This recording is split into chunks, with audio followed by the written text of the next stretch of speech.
I was lying in the hospital after a heart attack, and my daughter called me at night. I'm getting married. The apartment and car are sold. Bye. Her betrayal hit harder than a heart attack, but I answered calmly. Okay, but you forgot one thing, she exclaimed. What do you mean? I laughed out loud because the apartment she had sold was actually my clever trap. Before we continue, please subscribe to the channel and let us know where you're listening in the comments. The antiseptic smell burned my nostrils as consciousness crept back. Heart monitor, beeping steadily. V-tube tugging at my left arm every time I shifted. 2 days since the attack, and sleep still came in fragments between nurse visits and chest pains. The phone's shrill ring cut through the silence like a blade. AM. Who calls a heart patient at this hour? My hand trembled, reaching for the receiver, IV line restricting my movement. The plastic felt cold against my ear. Dad, it's me. Mary's voice, not the warm tone I remembered from years past, but something distant. Clinical. Sweetheart, relief flooded through me despite the coldness. Are you okay? It's so late. I'm calling to let you know I'm getting married tomorrow. The words hit harder than the heart attack had.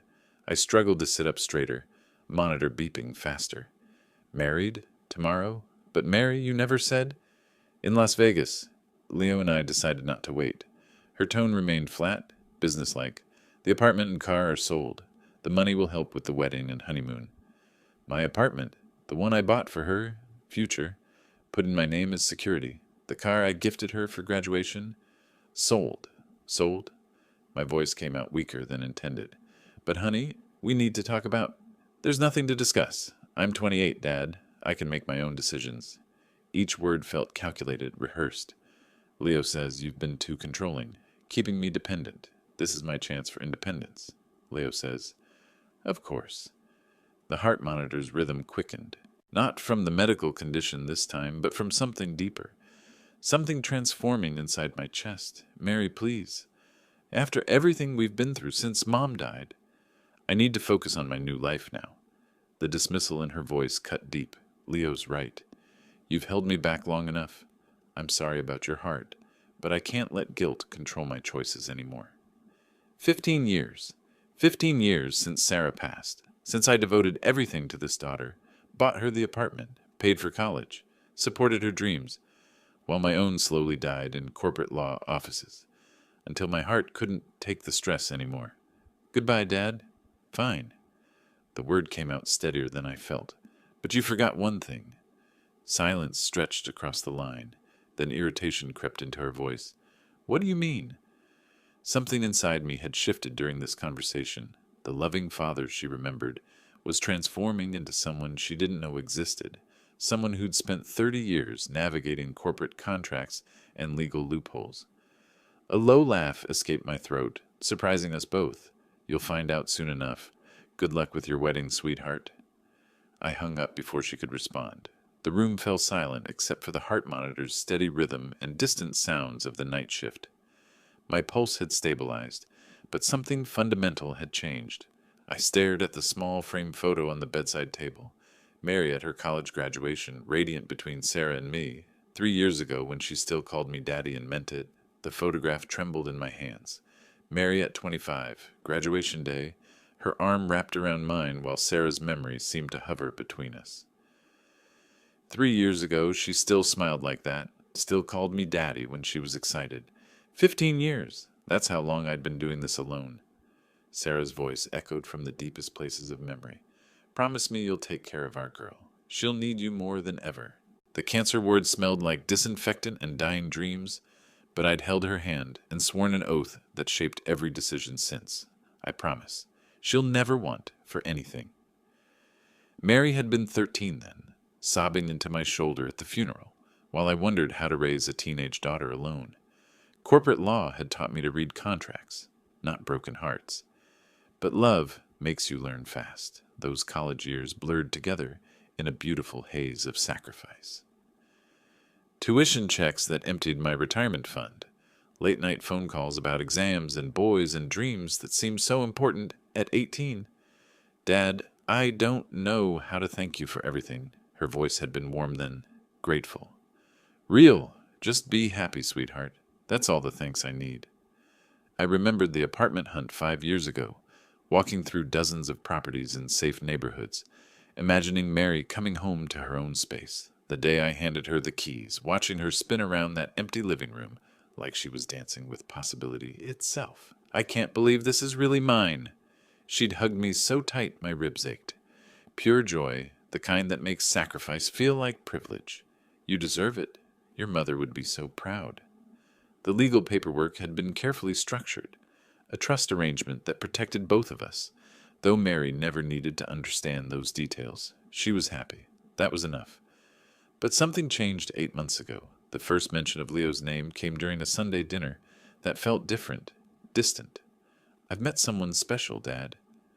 The excitement in her voice had seemed genuine then, infectious even. I'd been happy for her, ready to welcome another person into our small family. If only I'd known what Leo Morrison really wanted. Phone calls became shorter. Sunday dinners turned into quick coffee meetings, then excuses about being busy. Mary's laughter grew rare, replaced by defensive silences whenever I asked about her life. Dad, you need to stop being so involved in my life. That conversation 2 months ago still stung. We'd been sitting in her favorite restaurant, the one where we'd celebrated every milestone since high school. I just want what's best for you. Leo thinks you're too controlling, Leo thinks. When had my daughter's thoughts become someone else's words? The heart monitor's rhythm quickened as memories collided with tonight's betrayal. My chest tightened, not from the medical condition, but from understanding how completely I'd lost her. The daughter who once thanked me for everything had just sold my gifts to fund her escape from me. That July evening 8 months ago started with such promise. Mary had chosen Bella Vista for dinner, the upscale Italian place where we'd celebrated her college acceptance years before. She was practically glowing when I walked in, seated at our usual corner booth with a man I'd never seen. Dad, this is Leo Morrison. Leo, my father, Dale Rivera.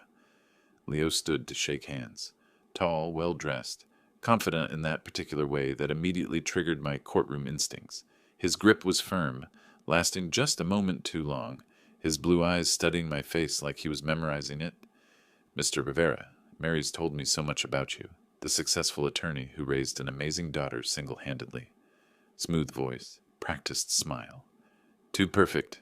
Please call me Dale. And Mary did most of the work herself? Modest and wise, I can see where Mary gets her best qualities. Mary beamed, reaching for Leo's hand across the white tablecloth. Isn't he sweet, Dad? Sweet wasn't the word I'd have chosen. Calculating, maybe. Leo's expensive watch caught the candlelight, a Rolex that didn't match his vague explanation of working in consulting. His suit was tailored, his shoes Italian leather. Either consulting paid incredibly well, or Leo had other sources of income. What line of work are you in exactly? I asked, settling into my seat. I help people optimize their opportunities. Strategic planning, you might say. Mary jumped in before I could press further. Leo's being modest. He's brilliant with strategy and investments. That wasn't really an answer, but Mary's enthusiasm made it difficult to push. Leo seemed to sense my skepticism, leaning forward with practiced sincerity. Dale, you've done an incredible job with Mary. I have to ask, though, don't you think you've been almost too generous? Some people might take advantage of such kindness. The comment hit like a calculated punch. Was he suggesting Mary was taking advantage of me, or was this some kind of test? Mary's apartment is beautiful, by the way, Leo continued smoothly. You have excellent taste in real estate investments. There it was, interest in the apartment. My lawyer brain started cataloging red flags. Mary squeezed Leo's arm proudly. Dad found the perfect place for me. I'm so lucky. You deserve everything good in life, Leo murmured, but his eyes remained fixed on me. Your father's very generous. Smart investments in the right properties. The waiter approached, and Leo insisted on ordering an expensive bottle of wine. When the check came, he made the proper protest about paying, but his relief when I picked up the tab was obvious. A man with a Rolex who couldn't afford dinner. Walking to the parking lot afterward, I noticed Leo's car, a BMW that probably cost more than most people's annual salary. The pieces didn't fit together, and 30 years of legal practice had taught me that inconsistencies usually meant Someone was lying. "It was wonderful meeting you, Dale," Leo said, that perfect smile never wavering. "I hope we'll be seeing a lot more of each other." As I drove home that night, every instinct I'd honed in decades of depositions and cross-examinations screamed warnings. But Mary was happy, glowing with that special light that only comes from being in love. Tuesday morning arrived with discharge papers and a transformation I hadn't anticipated. The nurse wheeled me to the hospital entrance, chattering about rest and follow-up appointments, but my mind was already miles ahead. Sitting in the taxi, watching familiar San Diego streets pass by, I felt something I hadn't experienced in years, the sharp focus that once made me successful in corporate law. My house in Hillcrest looked smaller than I remembered. 4 days in the hospital had given me perspective on the life I'd been living. Quiet, orderly, and ultimately meaningless without Mary. Now it would serve a different purpose. The first hour back involved the mundane, unpacking medications, checking mail, making coffee with hands that still trembled slightly. But by noon I'd cleared my dining room table and spread out 15 years of legal documents. Like evidence in a case, the apartment purchase papers told the story clearly. Mary Rivera was listed as beneficiary, but the property ownership remained in the Dale Rivera family trust. She had no legal right to sell anything. Leo had convinced her to commit fraud, possibly without her realizing it. I reached for my phone and dialed a number I'd memorized decades ago. Marcus Porter, Investigations. "Marcus, it's Dale Rivera. I need a complete background check on someone. This is personal, but I'm prepared for whatever it costs." A pause. "Dale Rivera? Haven't heard from you in years. What's the situation?" "My daughter's involved with someone who's not what he appears to be. I need facts, not suspicions." Marcus had worked with my law firm on dozens of cases. Divorce settlements, corporate espionage, insurance fraud. If anyone could uncover Leo's secrets, it was him. "Give me everything you know about this guy." I dictated Leo's full name, the BMW license plate I'd memorized, Mary's address where he'd been spending time. Marcus took notes with professional efficiency. Preliminary report in 48 hours. Full workup within a week. "My rates haven't changed since you retired." "Money's not an issue. I want to know everything. Employment history, financial records, previous relationships, legal troubles, everything." After hanging up, I organized my space with the methodical precision that had once organized complex corporate transactions. Legal pads, laptop, phone charger, a coffee cup that would be refilled many times. My dining room was becoming a war room. By 3 o'clock, Marcus called back. "Dale, I've got preliminary findings on your Leo Morrison. You're not going to like this." I gripped the phone tighter. "Tell me." "Employment history is sketchy at best. Claims to work in consulting, but I can't verify any actual clients. Lives in a luxury apartment complex that runs about $4,000 a month. Drives a BMW that's financed to the limit." "How does he afford it?" "That's the concerning part. I found a pattern. 3 different women in the past 5 years, all ended relationships around the time their financial situations got complicated. 2 filed restraining orders that were later dropped. 1 moved to another state." My chest tightened, but not from the heart condition. "What kind of complications?" "Credit problems, unauthorized charges, missing savings. Nothing that stuck legally, but the pattern's clear. This guy's a professional." "Keep digging. I need everything you can find." Setting down the phone, I stared at the trust documents spread across my table. Mary thought she'd gained independence by selling the apartment. Instead, she'd handed Leo exactly what he wanted. Access to what he believed was easy money. But Leo had made one critical mistake. He'd underestimated the man whose daughter he was using. Calf? Luna buzzed with afternoon energy when I arrived at 2 o'clock, choosing a corner table with clear sight lines to both entrance and exit. Old habits from depositions. Control the environment, anticipate reactions, document everything. The manila folder beside my coffee cup contained 15 years of legal paperwork that would shatter Mary's confidence. She walked in 10 minutes late, wedding ring catching the light like a declaration of war. Designer handbag, expensive shoes, the confident stride of someone who believed she'd won. The transformation from my loving daughter to this stranger still took my breath away. "Thank you for coming, Mary. I wasn't sure you would." She slid into the chair across from me, back rigid. I'm here to tell you to stop interfering in my life. Leo and I are married now. Married. The word hung between us like a weapon. About that, and about the apartment sale, we need to discuss some legal issues. There are no legal issues. Her voice carried Leo's arrogance. Everything's been handled properly. I opened the folder with deliberate precision, removing documents that had been filed away since she was 23. Mary, I need to show you something. These are the original papers from when I bought your apartment. I don't care about old paperwork. I sold it. It's done. Look at the ownership structure. I turned the deed toward her, my finger pointing to specific language. See this section about trust beneficiary versus legal ownership? Mary leaned forward reluctantly, scanning text she'd never bothered to read. What are you talking about? The apartment was never legally yours to sell. It's held in the Dale Rivera Family Trust, with me as trustee and you as beneficiary. You can live there, but you cannot sell it without my written consent. The color drained from her face. That's impossible. I have the deed. You have a beneficiary document, not an ownership deed. There's a significant legal difference. I pulled out additional paperwork. Trust establishment documents, legal correspondence, title insurance policies. The sale you completed was legally void. Her hands shook as she examined the papers. You're lying.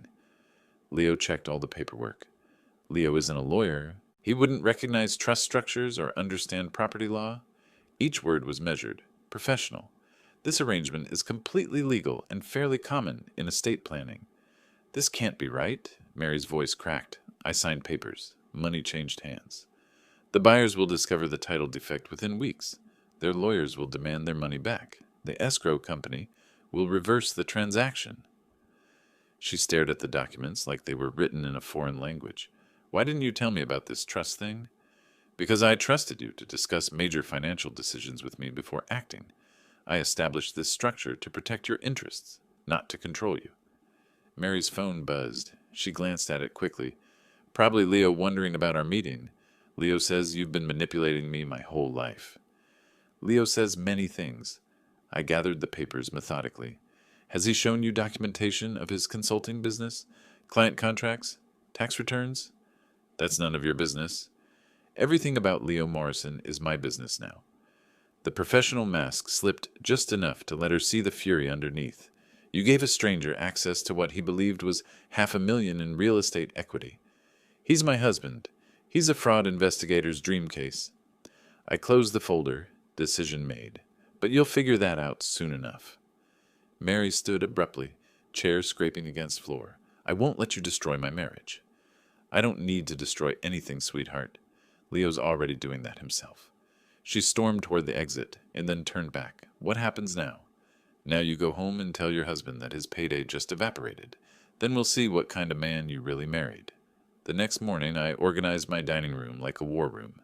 Trust documents in chronological order. Property records cross-referenced. Communication histories with Mary documented and dated. 30 years of legal practice had taught me that preparation wins battles, not passion. My phone rang at 10:30. Marcus Porter, the detective. Dale, I've got more on your Leo Morrison. You're going to want to hear this sitting down. I'm listening. Patterns worse than I initially reported. 5 women over 8 years, not 3.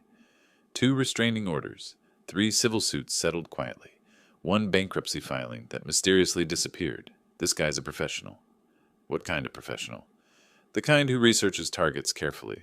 Older women, recent widows, financially comfortable but emotionally vulnerable. He's got a playbook.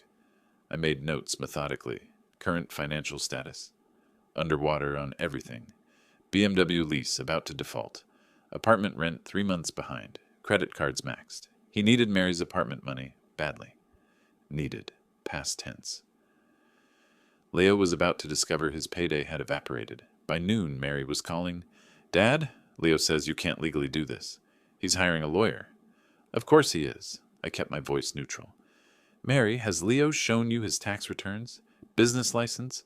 Any documentation of his consulting work? Silence, then defensive. We're married. I don't need to see his papers. You just learned you don't legally own the apartment you thought you sold. Maybe it's time to ask some questions. She hung up. At 3 o'clock, a certified letter arrived. Demand for immediate cessation of elder abuse and fraudulent property claims. Screamed the letterhead from a law office I'd never heard of. The grammar was poor, the legal theory non-existent, but the aggression was impressive. Leo's attorney, and I use the term loosely, demanded I immediately cease all harassment of Mr. Morrison's wife and provide documentation proving legal right to property illegally claimed through manipulation of vulnerable family member. I read it twice, then called Richard Maxwell, my former law partner. Richard, someone's challenging my family trust documentation. Can you review something? Dale, your trust work was always bulletproof. What's the concern? I faxed the demand letter. Richard called back in 10 minutes, laughing. This guy got his law degree from a cereal box. Elder abuse? With a trust you established 5 years ago when you were mentally sharp and independently represented? Property manipulation? You've got title insurance and bank records going back decades. So I should be worried. Only about wasting postage on your response. But I wasn't just responding to Leo's pathetic legal threat. I was preparing for war.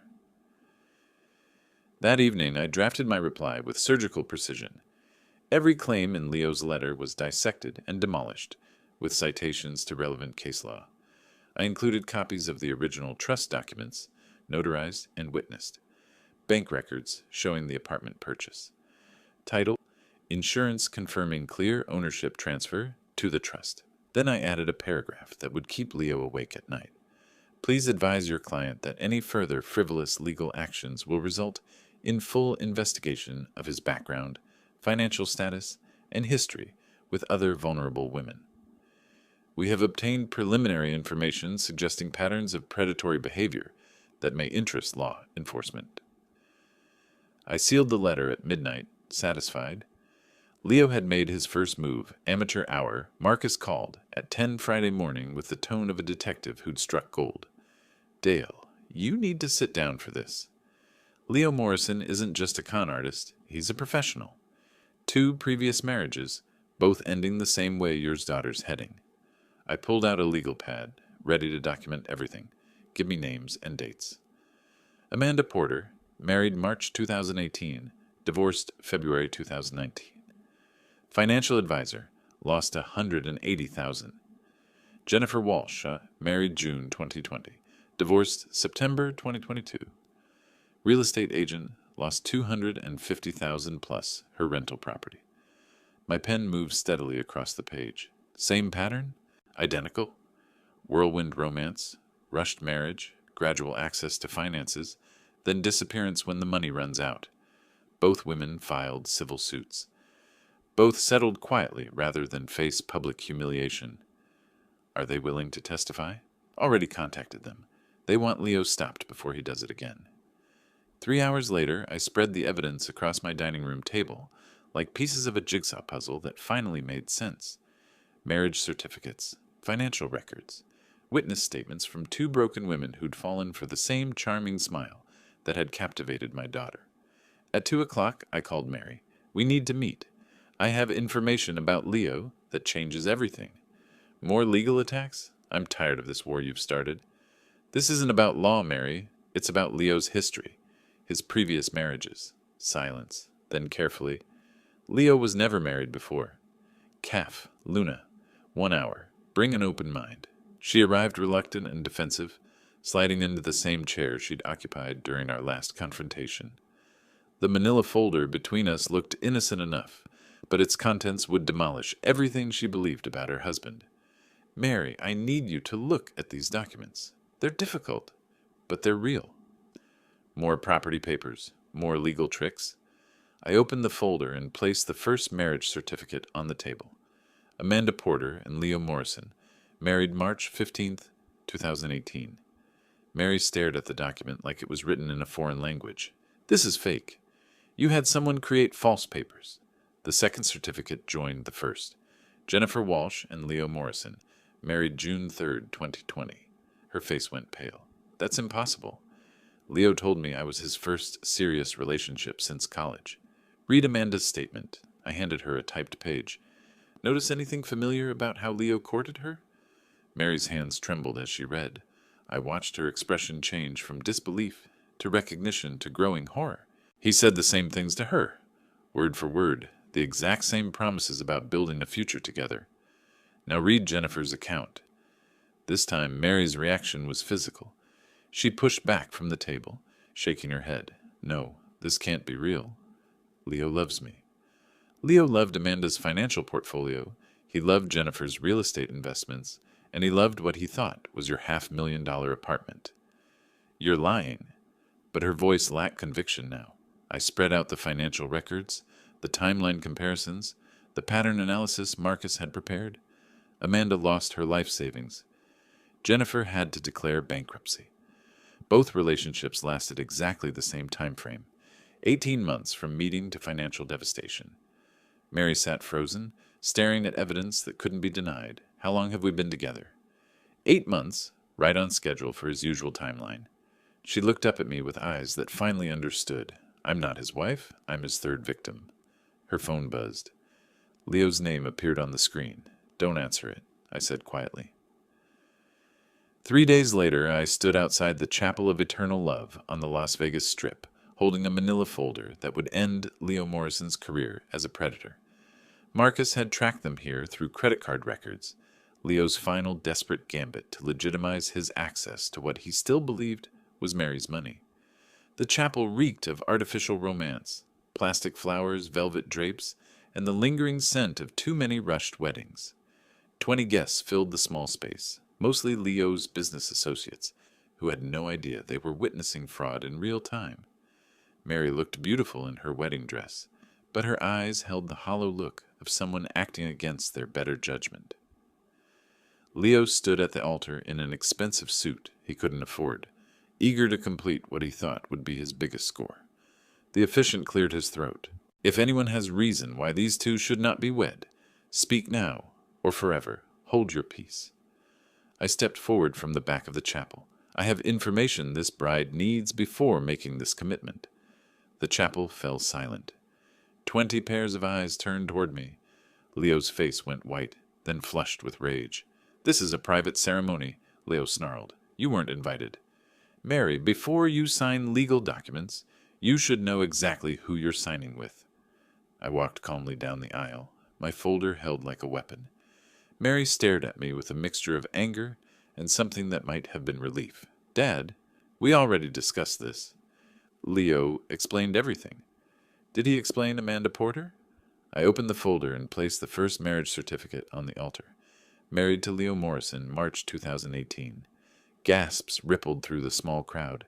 Leo lunged forward, trying to grab the document. Those are fabricated. He's trying to destroy us. I calmly placed the second certificate beside the first. Jennifer Walsh, married to Leo Morrison, June 2020. Mary's bouquet trembled in her hands. Leo, you said these marriages never happened. I can explain everything privately, Leo said, his charm cracking. Don't let him manipulate you. But I was already spreading the financial records across the altar, like a prosecutor presenting evidence. Amanda lost $180,000. Jennifer lost $250,000. Both women trusted Leo with their life savings. The wedding guests pressed closer, examining the documents. Leo's business associates were quietly backing toward the exits. Mary, I said gently, read Jennifer's statement. Notice anything familiar about how Leo courted her? With shaking hands, Mary picked up the typed page. As she read, her face crumbled. He used the same words, the exact same promises he made to me. Don't listen to him. Leo grabbed Mary's arm. We can leave right now. Start fresh somewhere else. But Mary was staring at the marriage certificates, the financial records, the pattern that could no longer be denied. You told me I was your first real love. You are. These women meant nothing. Then why did you steal from them? The question hung in the air like an indictment. Leo's mask finally slipped completely, revealing the desperate predator underneath. I never stole anything. They gave me money, willingly. The same way I was going to give you money from selling the apartment? That's different. We're married. What's yours is mine. Mary slowly removed her wedding ring, holding it like it had turned to poison. We're not married yet, and we're not going to be. She walked away from the altar, still in her wedding dress but no longer a bride. Leo called after her, his voice rising to a shout, but she didn't look back. As I followed Mary toward the chapel exit, I heard Leo behind us, still trying to salvage his scheme. But his audience was gone, his credibility destroyed, his perfect plan reduced to public humiliation. 2 days after Las Vegas, my phone rang at 10 in the morning. Mary's name on the screen. The first time she'd called me since the chapel confrontation. Dad? Her voice sounded small, uncertain. I owe you an apology. I set down my coffee, giving her my complete attention. Mary, you don't owe me anything. I'm just glad you're safe. How did you know? From the very beginning, how did you see through Leo when I couldn't? Experience, sweetheart. 30 years of reading people in depositions, and a father's instinct to protect his daughter. There was silence, then a shaky breath. I feel so stupid. All those red flags I ignored because I wanted to believe he loved me. You're not stupid. Leo's a professional. He's done this before, and he'll try to do it again unless we stop him. That afternoon, I activated the most powerful weapon in my arsenal, my professional network. 3 decades of legal relationships, former colleagues now sitting as judges, partners in major firms, prosecutors who owed me favors. Richard Maxwell took my first call. Richard, I need Leo Morrison investigated from every possible angle. Business licenses, tax records, credit history, employment verification, everything. Dale, after seeing those documents you provided, we're already moving. The State Business Licensing Board opened an investigation yesterday. His consulting business? Complete fabrication. No registered clients. No business address. No valid credentials. What about criminal charges? Building the case now. 3 victims willing to testify. Documented financial fraud patterns. The district attorney's interested. By evening, the systematic destruction of Leo Morrison was underway. Credit agencies received detailed fraud reports. Banking relationships were being scrutinized. Civil lawsuit preparations were being filed by Amanda and Jennifer's attorneys. Meanwhile, Leo was becoming increasingly desperate. Mary showed me the texts, the voicemails, the escalating attempts to maintain control. Mary, don't let him turn you against me. We can still work this out. Work what out, Leo? She'd responded. The lies, the other wives, the theft? His reply had grown more aggressive. Those documents were fabricated. Your father paid people to create false evidence? Stop. Just stop calling me. But Leo wasn't stopping. Marcus, my detective, reported that Leo had been seen outside Mary's apartment building testing door handles, asking neighbors about her schedule. He's escalating, Marcus warned during our evening call. Financial pressures mounting. His BMW got repossessed today, and he's 3 months behind on rent. Desperate people do desperate things. I looked out my window at the quiet Hillcrest neighborhood where I'd lived peacefully for 20 years. That peace was about to end. What kind of desperate things? Hard to say. But men like Leo don't just disappear quietly. They need to blame someone for their failures, and right now, you're the target. Mary had changed her locks, removed Leo from any shared accounts, and started therapy to process the psychological manipulation she'd endured. She was reclaiming her life piece by piece, but healing takes time. Leo, meanwhile, was running out of both time and options. That night, my phone rang again. Unknown number, but I recognized Leo's voice immediately. You destroyed my life, old man. You destroyed your own life. I just exposed it. Mary was mine. The apartment was mine. Everything was mine until you interfered. Mary was never yours, Leo. She was your victim, and the apartment was always mine. The line went quiet for a long moment. When Leo spoke again, his voice carried a coldness that made me reach for the security system remote. This isn't over, Dale. Oh, not by a long shot. April 1st arrived with news that should have been triumphant. Richard called at 9 in the morning with an update on our systematic campaign against Leo Morrison. Dale, the Business Licensing Board, is investigating. His consulting claims are complete fabrication. No registered clients, no business address, no valid credentials whatsoever. Excellent. What about the criminal referral? That's where things get complicated. Richard's tone shifted. Leo hired competent counsel. Very competent. Daniel Reeves from Morrison & Associates. My confidence wavered. Reeves had a reputation for getting fraud charges dismissed on technicalities. How competent? The kind who finds loopholes in airtight cases. They're challenging everything procedurally. Evidence chain jurisdiction issues, statute of limitations questions. This could drag on for months. Months. I'd expected weeks. By afternoon, worse news arrived. Marcus, my detective, called with information that made my stomach clench. Dale, we have a problem. Leo's been visiting Mary. That's impossible. She blocked his calls, changed her locks. He's convincing, Dale. Really convincing. My surveillance shows 2 meetings this week. Long conversations. She's listening to him. I drove to Mary's apartment immediately, using my emergency key. She was sitting at her kitchen table, looking tired and confused. Mary, we need to talk. Dad, you're destroying Leo out of spite, not protection. The accusation hit like a physical blow. Mary, he's manipulating you again. Can't you see what he's doing? What I see is you using your power to hurt someone I care about. Someone who stole from 2 other women and planned to steal from you. That's your interpretation. Leo explained everything. Explained the word that had preceded every lie Leo had ever told her. What did he explain exactly? Mary's eyes flashed with defensive anger. That those women were bitter about relationships that didn't work out. That you paid them to lie about him. That you're so obsessed with controlling me that you'll destroy anyone who threatens that control. Leo's psychological manipulation was masterful. He'd taken every truth about his crimes and inverted it into evidence of my persecution. Worse, he'd exploited Mary's deepest fear, that I was controlling rather than protective. Mary, look at the evidence, the marriage certificates, the financial records, the pattern. Evidence can be interpreted many ways. You have money and connections. Leo has nothing but the truth. I stared at my daughter and realized Leo had won this round completely. Every legal victory I'd achieved had been reframed as proof of my wealth and power being used unfairly. My protection had become control. My evidence had become manipulation. My love had become possession. That evening, Richard called with the final blow. Dale. Reeves filed a motion claiming selective prosecution. He's arguing that Leo's being unfairly targeted because of your influence. Worse, they're threatening to subpoena your communications with law enforcement, claiming you're orchestrating a personal vendetta disguised as justice. Can they do that? If they convince a judge that this is harassment rather than legitimate prosecution, yes. And honestly, your involvement makes that argument stronger.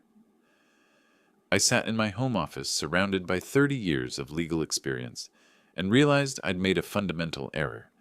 I'd treated Leo like an amateur when he was actually a professional, not just at fraud, but at survival. While I'd been mobilizing my network, he'd been studying the system's weaknesses. While I'd been building a case, he'd been rebuilding Mary's psychological dependence. My phone buzzed, a text from Mary. Dad, I need some space to figure things out. Please don't contact me for a while. Space, the one thing that would give Leo unlimited access to continue his psychological reconstruction of her reality. I'd won the first battle through superior resources and professional connections. But Leo had won the war by understanding that Mary was the only prize that mattered, and the only battlefield where victory was truly possible. 4 days of silence from Mary had taught me something crucial about warfare. Sometimes retreat is the only path to victory. Saturday morning found me in a downtown coffee shop, waiting for a woman I'd never met, but who held the key to saving my daughter. Jennifer Walsh arrived precisely at 10, professional in a way that spoke of someone who'd rebuilt her life methodically. Tall, confident, carrying a leather portfolio that suggested success, hard-won after devastating loss. Mr. Rivera, I'm Jennifer Walsh. Dale, please. Thank you for coming. I know this isn't easy. She slid into the booth across from me, her eyes sharp with the intelligence Leo had once exploited. I've been waiting 3 years for someone to ask about Leo Morrison. I want him stopped. Tell me exactly how he operated. Every detail matters. Jennifer opened her portfolio, revealing documents organized with business-like precision. Leo is methodical. He researches targets carefully. Successful women with emotional vulnerabilities. Recent divorce, death in family, professional isolation.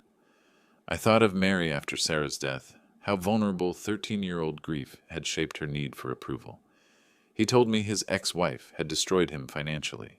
Jennifer continued, made me feel like I was rescuing him with my love and stability.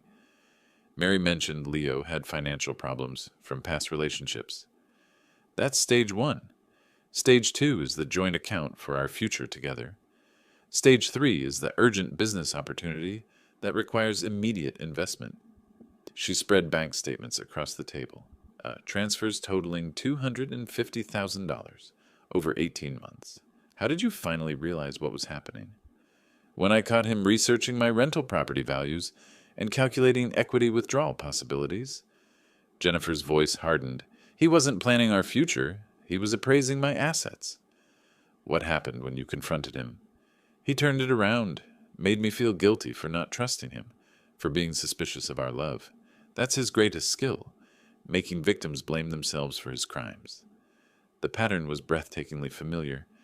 Leo hadn't just stolen Mary's money, he'd stolen her ability to trust her own judgment. Jennifer, I need to ask something difficult. Is Leo planning to disappear? Her face went pale. Has he mentioned business opportunities in other states? Consulting work that requires travel? My stomach dropped. Mary said something about Leo considering expansion to Nevada. That's how he left me. Sudden business trip that became permanent relocation. By the time I realized what happened, he'd transferred everything to offshore accounts. How long before he typically runs? 18 months maximum, but if pressured, he can accelerate. How long has he been with your daughter? 8 months. Then you have days, not weeks. When pressure mounts, Leo doesn't just disappear. He takes everything he can carry. I spent the afternoon documenting Jennifer's testimony, cross-referencing her timeline with Mary's relationship progression. The parallels were terrifying. Every romantic gesture, every promise, every financial request followed Leo's established playbook exactly. At 4 o'clock, Jennifer made a call that changed everything. Amanda, it's Jennifer Walsh. I'm with another father whose daughter is involved with Leo Morrison. She handed me the phone. Mr. Rivera, Amanda's voice was steady but sad. I lost everything to Leo. My savings, my house, my ability to trust anyone. Don't let him do that to your daughter. Will you help me stop him?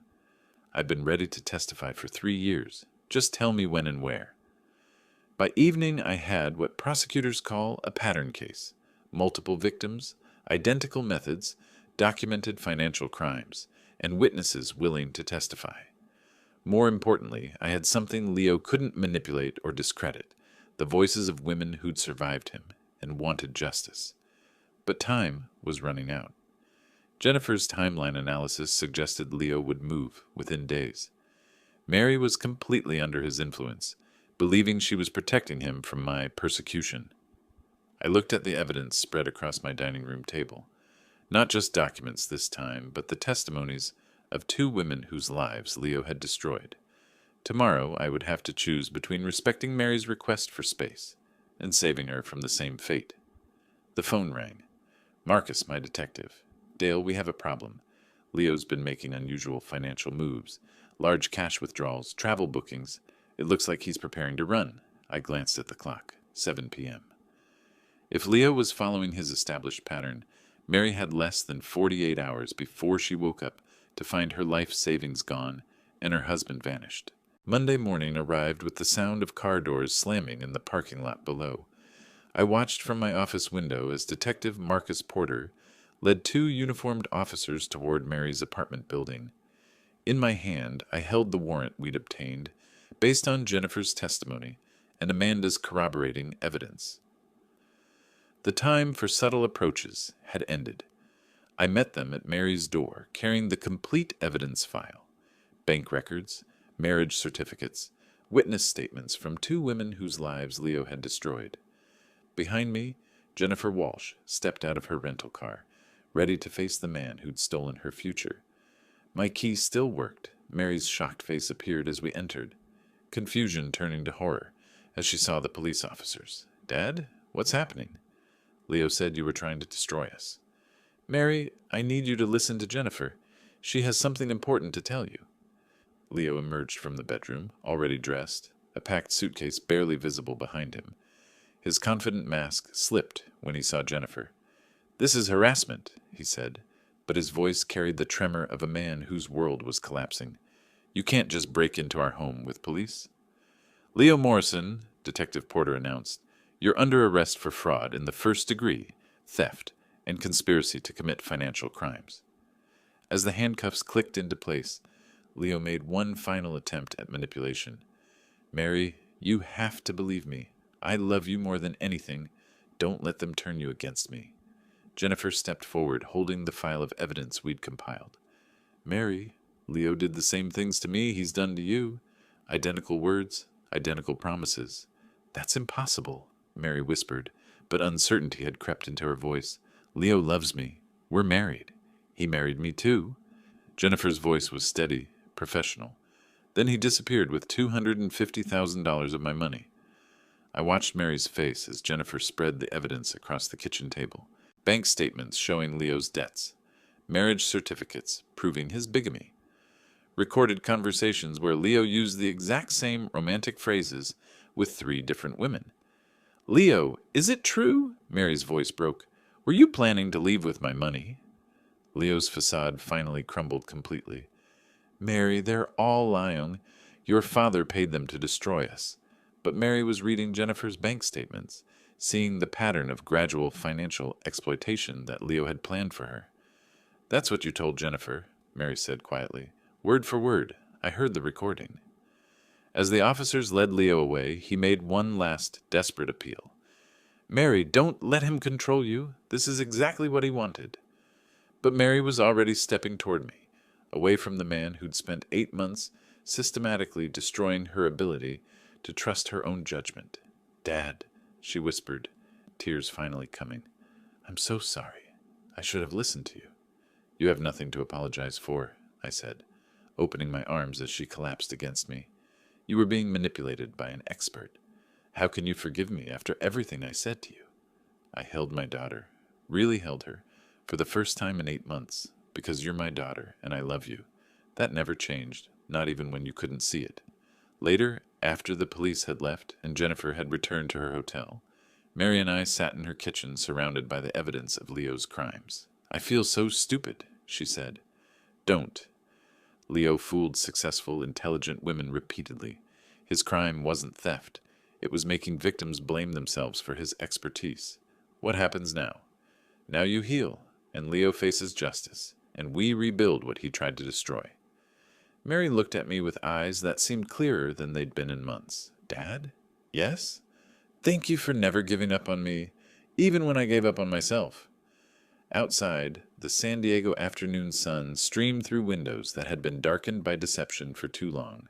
For the first time in 8 months, my daughter was truly home. If you like this story, please like this video, subscribe to the channel, and share your impressions of this story in the comments. To listen to the next story, click on the box on the left. Thank you for watching.